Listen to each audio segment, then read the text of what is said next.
35 ಬಹು ಆಯ್ಕೆ ಪ್ರಶ್ನೆಗಳಿದ್ದಾವೆ. ಅವುಗಳ ಉತ್ತರಗಳನ್ನು ಒಂದೇ ವಿಡಿಯೋದಲ್ಲಿ ಕೊಂಡುಕೊಳ್ಳಲಿಕ್ಕೆ ಪ್ರಯತ್ನವನ್ನು ಮಾಡೋಣ. ಇದಕ್ಕಿಂತ ಮುಂಚಿನ ಪಾಠಗಳ ವಿಡಿಯೋಗಳನ್ನು ತಾವುಗಳು ನೋಡದೇ ಇದ್ರೆ ಮೇಲೆ ಒಂದು ಐಕಾರ್ಡ್ ಅಲ್ಲಿ ಪ್ಲೇಲಿಸ್ಟ್ ಸಜೆಸ್ಟ್ ಆಗ್ತಾ ಇದೆ, SSLC ಸೋಷಿಯಲ್ ಸೈನ್ಸ್ MCQ ಅಂತ. ಅದನ್ನು ಒತ್ತಿ ತಾವುಗಳು ಇಡೀ ಪಾಠದ ಒಂದು ಬಹು ಆಯ್ಕೆ ಪ್ರಶ್ನೆಗಳನ್ನು ನೋಡಬಹುದು. ಶುರು ಮಾಡೋಣ. ಅಷ್ಟೇ ಅಲ್ಲದೆ ತಾವುಗಳು ನಮ್ಮ ಚಾನೆಲ್ಗಳಾಗಿರ್ತಕ್ಕಂಥ ಸ್ಟಡಿ ವಿತ್ ಪರಶುರಾಮ್ ಹಾಗೂ ಸ್ಮಾರ್ಟ್ ವರ್ಕ್ ಅಂತಕ್ಕಂಥ 2 ಚಾನೆಲ್ಗಳಿಗೆ ಸಬ್ಸ್ಕ್ರೈಬ್ ಆಗಿ ಬೆಲ್ ಐಕಾನ್ ಅನ್ನು ಒತ್ತಿ. ಅಷ್ಟೇ ಅಲ್ಲದೆ ನೀವುಗಳು ಟೆಲಿಗ್ರಾಮ್ ಗ್ರೂಪ್ಗೆ ಬಂದು ಸೇರಿಕೊಳ್ಳಿ ಅಂತ ಹೇಳ್ತಾ ಇವತ್ತು ಶುರು ಮಾಡೋಣ. ಭಾರತದ ಅರಣ್ಯ ಸಂಪತ್ತು ಪಾಠದ ಬಹು ಆಯ್ಕೆ ಪ್ರಶ್ನೆಗಳ ಸರಣಿ. ಪ್ರಶ್ನೆ 1. ವೃಕ್ಷ ಮತ್ತು ಇತರೆ ಸಸ್ಯ ಸಂಕುಲಗಳಿಂದ ಆವರಿಸಿದ ವಿಶಾಲವಾದ ಭೂಭಾಗಕ್ಕೆ ಏನೆನ್ನುತ್ತಾರೆ? ಎ. ಅರಣ್ಯ, ಬಿ. ಮರುಭೂಮಿ, ಸಿ. ಭೂಭಾಗ, ಡಿ. ಬಯಲು ಪ್ರದೇಶ. ಉತ್ತರ ಇತ್ತು ಎ. ಅರಣ್ಯ ಅಂತ ಕರೀತಾರೆ. ವೃಕ್ಷ ಮತ್ತು ಇತರೆ ಸಸ್ಯ ಸಂಕುಲಗಳಿಂದ ಆವರಿಸಿರ್ತಕ್ಕಂಥ ವಿಶಾಲವಾದ ಭೂಭಾಗಕ್ಕೆ. ಪ್ರಶ್ನೆ 2. ಇವು ಕೈಗಾರಿಕೆಗಳಿಗೆ ಕಚ್ಚಾ ಪದಾರ್ಥಗಳನ್ನು ಒದಗಿಸುತ್ತವೆ. ಎ. ಅರಣ್ಯ, ಬಿ. ಮರುಭೂಮಿ, ಸಿ. ಭೂಭಾಗ, ಡಿ. ಬಯಲು ಪ್ರದೇಶ. ಸೊ ನೇರವಾಗಿರ್ತಕ್ಕಂಥ ಉತ್ತರ ಇತ್ತು ಎ. ಅರಣ್ಯ. ಸೊ ಇದು ತುಂಬ ಒಂದು ಹತ್ತಿರವಾಗಿರ್ತಕ್ಕಂಥ ಆಯ್ಕೆ ಇದೆ. ಕೈಗಾರಿಕೆಗಳಿಗೆ ಕಚ್ಚಾ ಪದಾರ್ಥಗಳನ್ನು ಒದಗಿಸ್ತವೆ. ಮುಂದಿನ ಪ್ರಶ್ನೆ. ಅರಣ್ಯಗಳ ಪ್ರಾಮುಖ್ಯತೆ ಏನು? 1. ಮರದ ವಸ್ತುಗಳನ್ನು ಪೂರೈಕೆ ಮಾಡ್ತವೆ. 2. ಮೇವನ್ನು ಒದಗಿಸ್ತವೆ. 3. ಜನರಿಗೆ ಉದ್ಯೋಗವನ್ನು ದೊರಕಿಸಿಕೊಡ್ತವೆ. ಡಿ. ಮೇಲಿನ ಎಲ್ಲವೂ. ಸರಿ ಉತ್ತರ ಇತ್ತು ಡಿ. ಮೇಲಿನ ಎಲ್ಲವೂ ಆಯ್ಕೆ ಅರಣ್ಯಗಳ ಪ್ರಾಮುಖ್ಯತೆಯನ್ನು ಒತ್ತಿ ಹೇಳ್ತದೆ. ಮುಂದಿನ ಪ್ರಶ್ನೆ. ಭಾರತದಲ್ಲಿ ಅರಣ್ಯಗಳ ವಿಧಗಳನ್ನು ನಿರ್ಧರಿಸತಕ್ಕಂಥ ಅಂಶಗಳು ಯಾವುವು? ಎ. ವಾಯುಗುಣ, ಬಿ. ಮಣ್ಣು, ಸಿ. ಮೇಲ್ಮೈ ಲಕ್ಷಣಗಳು, ಡಿ. ಮೇಲಿನ ಎಲ್ಲವೂ. ಭಾರತದಲ್ಲಿ ಅರಣ್ಯಗಳ ವಿಧಗಳನ್ನು ನಿರ್ಧರಿಸತಕ್ಕಂಥ ಅಂಶಗಳು ಮೇಲಿನ ಎಲ್ಲವೂ ಅಂದರೆ ವಾಯುಗುಣ, ಮಣ್ಣು, ಮೇಲ್ಮೈ ಲಕ್ಷಣಗಳು. ಮುಂದಿನ ಪ್ರಶ್ನೆ. ಭಾರತದಲ್ಲಿ ಅರಣ್ಯಗಳ ಪ್ರಮುಖ ವಿಧಗಳು ಎಷ್ಟಿವೆ? A. 4, B. 5, C. 6, D. 7. So ಸರಿಯಾಗಿರ್ತಕ್ಕಂಥ ಉತ್ತರ ಇತ್ತು ಆಯ್ಕೆ ಸಂಖ್ಯೆ ಸಿ. 6 ಅಂತಕ್ಕಂಥದ್ದು ಭಾರತದಲ್ಲಿ ಅರಣ್ಯಗಳ ಪ್ರಮುಖ ವಿಧಗಳು ಆಗಿವೆ. ಮುಂದಿನ ಪ್ರಶ್ನೆ. ಉಷ್ಣವಲಯದ ನಿತ್ಯ ಹರಿದ್ವರ್ಣ ಕಾಡುಗಳಲ್ಲಿ ವಾರ್ಷಿಕ ಮಳೆಯ ಪ್ರಮಾಣ ಎಷ್ಟಿರ್ತದೆ? ಎ. 100 ಸೆಂಟಿಮೀಟರ್ಗಿಂತ ಹೆಚ್ಚು, ಬಿ. 150 ಸೆಂಟಿಮೀಟರ್ಗಿಂತ ಹೆಚ್ಚು, ಸಿ. 200 ಸೆಂಟಿಮೀಟರ್ಗಿಂತ ಹೆಚ್ಚು, ಡಿ. 250 ಸೆಂಟಿಮೀಟರ್ಗಿಂತ ಹೆಚ್ಚು. ಉಷ್ಣವಲಯದ ನಿತ್ಯ ಹರಿದ್ವರ್ಣ ಕಾಡುಗಳಲ್ಲಿ ವಾರ್ಷಿಕ ಮಳೆಯ ಪ್ರಮಾಣ ಡಿ. 250 ಸೆಂಟಿಮೀಟರ್ಗಿಂತ ಹೆಚ್ಚಿರುತ್ತೆ. ಮುಂದಿನ ಪ್ರಶ್ನೆ. ಉಷ್ಣವಲಯದ ನಿತ್ಯ ಹರಿದ್ವರ್ಣ ಕಾಡುಗಳಲ್ಲಿ ಕಂಡು ಬರ್ತಕ್ಕಂಥ ರಾಜ್ಯಗಳು? A. Assam, B. Meghalaya, C. Nagaland, D. ಮೇಲಿನ ಎಲ್ಲವೂ. ಉಷ್ಣವಲಯದ ನಿತ್ಯ ಹರಿದ್ವರ್ಣ ಕಾಡುಗಳು ಅದು ಅಸ್ಸಾಂ, ಮೇಘಾಲಯ ಮತ್ತು ನಾಗಾಲ್ಯಾಂಡ್. ಮೇಲಿನ ಎಲ್ಲ ಆಯ್ಕೆಗಳಿದ್ದಾವೆ. ಸೊ ಆಪ್ಷನ್ ಡಿ ಎಲ್ಲವೂ ಅಂತಕ್ಕಂಥದ್ದು ಸರಿಯಾದ ಉತ್ತರ ಇತ್ತು. ಮುಂದಿನ ಪ್ರಶ್ನೆ. ಉಷ್ಣವಲಯದ ನಿತ್ಯ ಹರಿದ್ವರ್ಣ ಕಾಡುಗಳಲ್ಲಿ ಕಂಡುಬರುವ ಮರಗಳು? ಎ. ತೇಗ, ಬಿ. ಬೀಟೆ, ಸಿ. ಯಬೋನಿ, ಡಿ. ಮೇಲಿನ ಎಲ್ಲವೂ. ಉಷ್ಣವಲಯದ ನಿತ್ಯ ಹರಿದ್ವರ್ಣ ಕಾಡುಗಳಲ್ಲಿ ಮೇಲಿನ ಎಲ್ಲ ಮರಗಳಲ್ಲಿ ಕಂಡು ಬರ್ತವೆ ತೇಗ, ಬೀಟೆ, ಯಬೋನಿ ಮರಗಳು. ಮುಂದಿನ ಪ್ರಶ್ನೆ. ಉಷ್ಣವಲಯದ ಎಲೆ ಉದುರಿಸುವ ಕಾಡುಗಳಿಗೆ ಹೀಗೂ ಕರೆಯುವರು? ಎ. ಪರ್ಣಪಾತಿ ಅರಣ್ಯ, ಬಿ. ಮಾನ್ಸೂನ್ ಕಾಡುಗಳು, ಸಿ. ವನ ಅರಣ್ಯಗಳು, ಡಿ. ಎ ಮತ್ತು ಬಿ 2. ಸೊ ಉಷ್ಣವಲಯದ ಎಲೆ ಉದುರಿಸುವ ಕಾಡುಗಳಿಗೆ ಪರ್ಣಪಾತಿ ಅರಣ್ಯ ಅಂತಾರೆ, ಜೊತೆಗೆ ಮಾನ್ಸೂನ್ ಕಾಡುಗಳು ಅಂತ ಸಹಿತ ಕರೀತಾರೆ. So D. ಎ ಮತ್ತು ಬಿ 2 ಆಯ್ಕೆ ಸರಿಯಿತ್ತು. ಮುಂದಿನ ಪ್ರಶ್ನೆ. ಉಷ್ಣವಲಯದ ಎಲೆ ಉದುರಿಸುವ ಕಾಡುಗಳಲ್ಲಿ ವಾರ್ಷಿಕ ಮಳೆಯ ಪ್ರಮಾಣ ಎಷ್ಟಿರ್ತದೆ? ಎ. 50ರಿಂದ 100 ಸೆಂಟಿಮೀಟರ್, ಬಿ. 100ರಿಂದ 150 ಸೆಂಟಿಮೀಟರ್, ಸಿ. 150ರಿಂದ 200 ಸೆಂಟಿಮೀಟರ್, ಡಿ. 100ರಿಂದ 200 ಸೆಂಟಿಮೀಟರ್. ಸರಿ ಉತ್ತರ ಇತ್ತು ಡಿ. 100ರಿಂದ 200 ಸೆಂಟಿಮೀಟರ್ ಉಷ್ಣವಲಯದ ಎಲೆ ಉದುರಿಸುವ ಕಾಡುಗಳಲ್ಲಿ ವಾರ್ಷಿಕ ಮಳೆ ಇರ್ತದೆ. ಮುಂದಿನ ಪ್ರಶ್ನೆ. ಉಷ್ಣವಲಯದ ಎಲೆ ಉದುರಿಸುವ ಕಾಡುಗಳು ಬೇಸಿಗೆಯ ಆರಂಭದಲ್ಲಿ ಎಲೆಗಳನ್ನು ಉದುರಿಸುವುದರಿಂದ ಹೀಗೆನ್ನುತ್ತಾರೆ. ನೋಡಿ, ಉಷ್ಣವಲಯದ ಎಲೆ ಉದುರಿಸ್ತಕ್ಕಂಥ ಕಾಡುಗಳು ಬೇಸಿಗೆ ಕಾಲದ ಆರಂಭದಲ್ಲಿ ಎಲೆಗಳನ್ನು ಉದುರಿಸ್ತವೆ. ಅದಕ್ಕಾಗಿ ಅದನ್ನು ಈ ಹೆಸರಿನಿಂದ ಕರೀತಾರೆ. ಎ. ಪರ್ಣಪಾತಿ ಕಾಡುಗಳು, ಬಿ. ಮಾನ್ಸೂನ್ ಕಾಡುಗಳು, ಸಿ. ಎಲೆ ಉದುರಿಸುವ ಕಾಡುಗಳು, ಡಿ. ಮೇಲಿನ ಎಲ್ಲವೂ. ಸರಿಯಾಗಿ ಇತ್ತು ಎ. ಮಾನ್ಸೂನ್ ಅದನ್ನು ಮಾನ್ಸೂನ್ ಕಾಡುಗಳು ಅಂತ ಕರೀತಾರೆ. ಆಯ್ಕೆ ಬಿ ಮಾನ್ಸೂನ್ ಕಾಡುಗಳು ಅಂತಕ್ಕಂಥದ್ದು ಸರಿಯಾದ ಉತ್ತರ ಇತ್ತು. ಬಿ ಮಾನ್ಸೂನ್ ಕಾಡುಗಳು. ಮುಂದಿನ ಪ್ರಶ್ನೆ, ಉಷ್ಣವಲಯದ ಎಲೆ ಉದುರಿಸುವ ಕಾಡುಗಳಲ್ಲಿ ಕಂಡು ಬರ್ತಕ್ಕಂಥ ಮರಗಳು. ಎ ತೇಗ, ಬಿ ಸೇಲೆ, ಸಿ ಶ್ರೀಗಂಧ, ಡಿ ಮೇಲಿನ ಎಲ್ಲವೂ. ಉಷ್ಣವಲಯದ ಎಲೆ ಉದುರಿಸ್ತಕ್ಕಂಥ ಕಾಡುಗಳಲ್ಲಿ ಕಂಡು ಬರ್ತಕ್ಕಂಥ ಮರಗಳು ಅದು ಡಿ ಮೇಲಿನ ಎಲ್ಲವೂ. ತೇಗ, ಸೇಲೆ, ಶ್ರೀಗಂಧ ಎಲ್ಲವೂ ಅಲ್ಲಿ ಕಂಡು ಬರ್ತವೆ. ಪ್ರಶ್ನೆ 13, ಕುರುಚಲು ಸಸ್ಯ ಮತ್ತು ಹುಲ್ಲುಗಾವಲುದಲ್ಲಿ ವಾರ್ಷಿಕ ಮಳೆ ಪ್ರಮಾಣ ಎಷ್ಟಿರ್ತದೆ? ಎ 60ರಿಂದ 100 ಸೆಂಟಿಮೀಟರ್, ಬಿ 70ರಿಂದ 100 ಸೆಂಟಿಮೀಟರ್, ಸಿ 100ರಿಂದ 150 ಸೆಂಟಿಮೀಟರ್, ಡಿ 100ರಿಂದ 200 ಸೆಂಟಿಮೀಟರ್.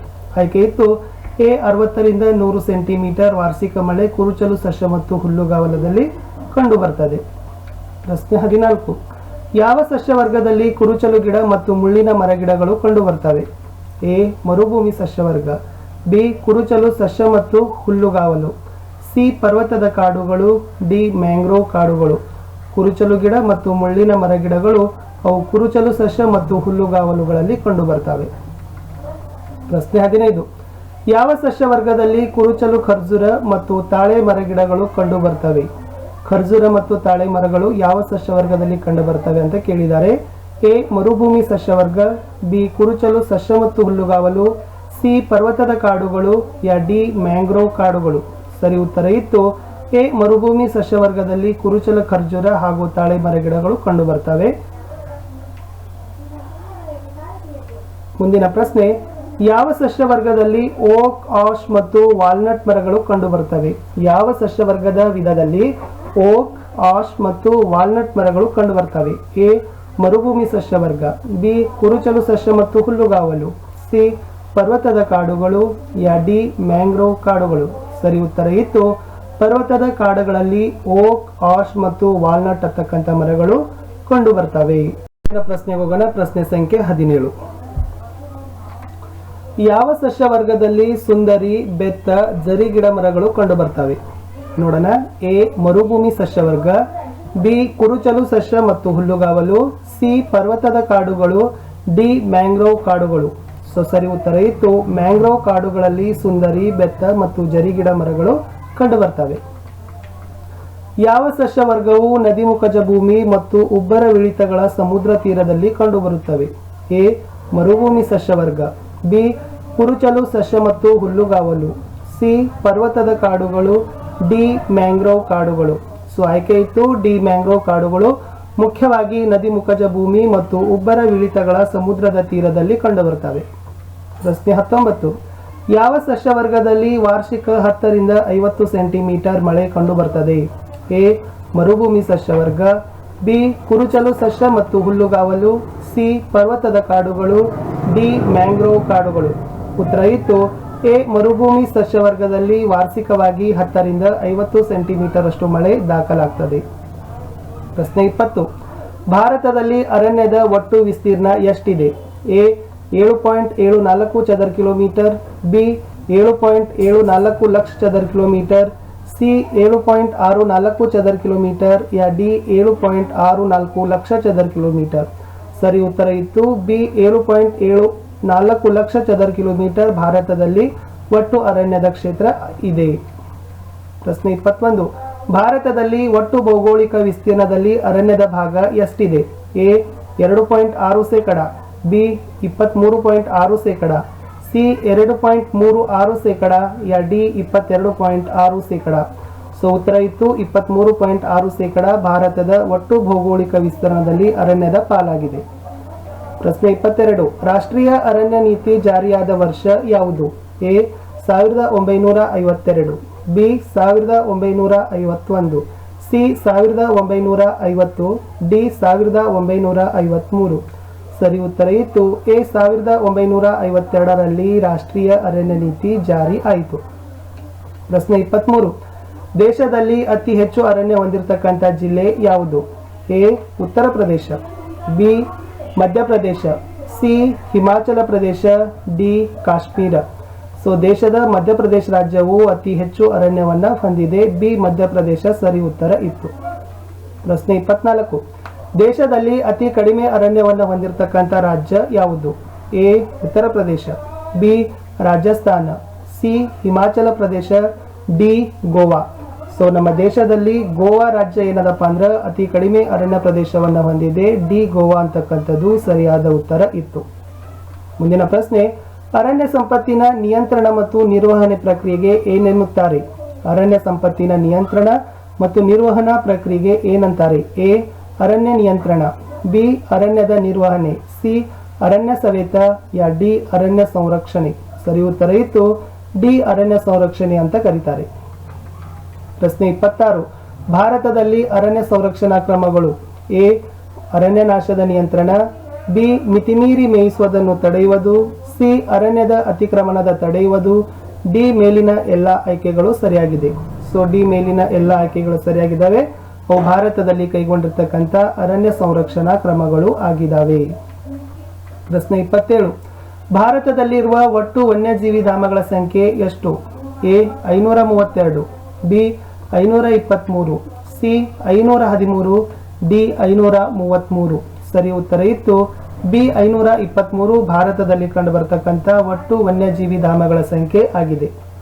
ಮುಂದಿನ ಪ್ರಶ್ನೆ, ಭಾರತದಲ್ಲಿರುವ ರಾಷ್ಟ್ರೀಯ ಉದ್ಯಾನಗಳ ಸಂಖ್ಯೆ ಎಷ್ಟು?